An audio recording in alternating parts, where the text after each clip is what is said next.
नमस्कार दोस्तों, क्या आपने कभी महसूस किया है कि जब हम क्रोधित होते हैं तो हमारे सोचने समझने की शक्ति खो जाती है। हम गलत निर्णय लेने लग जाते हैं और हमारे रिश्ते भी बिगड़ने लगते हैं। लेकिन क्या आप जानते हैं कि भगवान श्री कृष्ण ने इस विषय पर क्या कहा है?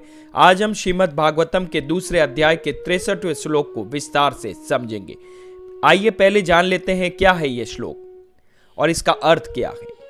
क्रोध से मोह उत्पन्न होता है, मोह से स्मृति का भ्रम होता है, स्मृति के भ्रम से बुद्धि का नाश होता है और जब बुद्धि नष्ट हो जाती है तो व्यक्ति का पतन निश्चित हो जाता है। आइए इसकी विस्तृत विवेचना कर लेते हैं। पहला, क्रोध से मोह उत्पन्न होता है। जब व्यक्ति क्रोधित होता है तो वह तर्कशीलता खो देता है।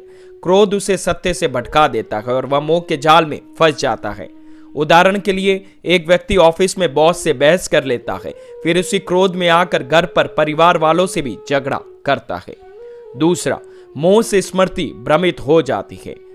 मोह के कारण व्यक्ति अपनी पुरानी अच्छी सीख, संस्कार और धैर्य को भूल जाता है। उसे यह भी याद नहीं रहता कि उसने पहले क्या निर्णय दिए थे और क्यों। उदाहरण, एक छात्र जो हमेशा मेहनत से पढ़ता था, क्रोध के कारण शिक्षक से बहस करने लग जाता है और पढ़ाई में ध्यान नहीं देता। कुछ समय बाद वह अपनी पढ़ाई की आदत को ही खो देता है। तीसरा, स्मृति भ्रम से बुद्धि का नाश हो जाता है।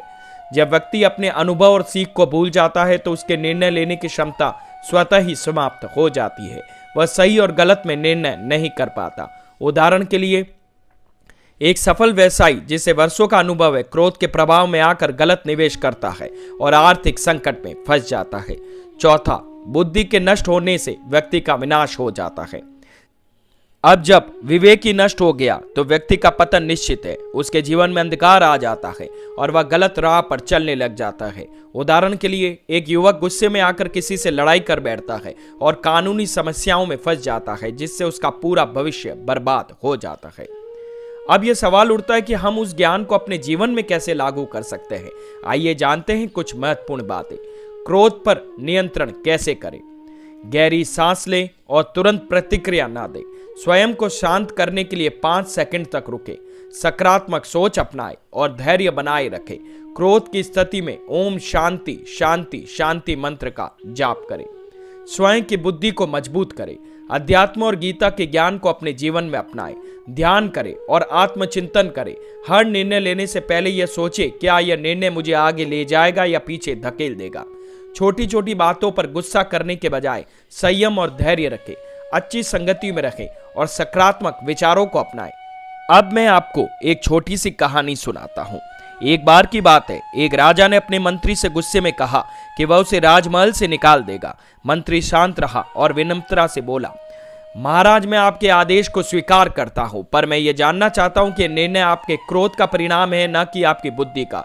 राजा को अपनी गलती का एहसास हुआ और उसने मंत्री से क्षमा मांगी। इस कहानी से हमें यह सीख मिलती है कि क्रोध में लिए गए निर्णय हमेशा गलत ही होते हैं।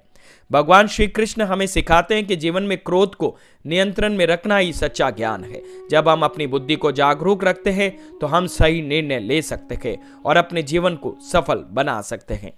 दोस्तों, यदि यह वीडियो आपको पसंद आया तो हमें लाइक करें, अपने विचार कमेंट में साझा करें और चैनल को सब्सक्राइब करना ना भूलें। हर एक श्लोक को अपने जीवन में उतारें और स्वयं को दिव्यता की ओर ले जाएं। जय श्री कृष्ण।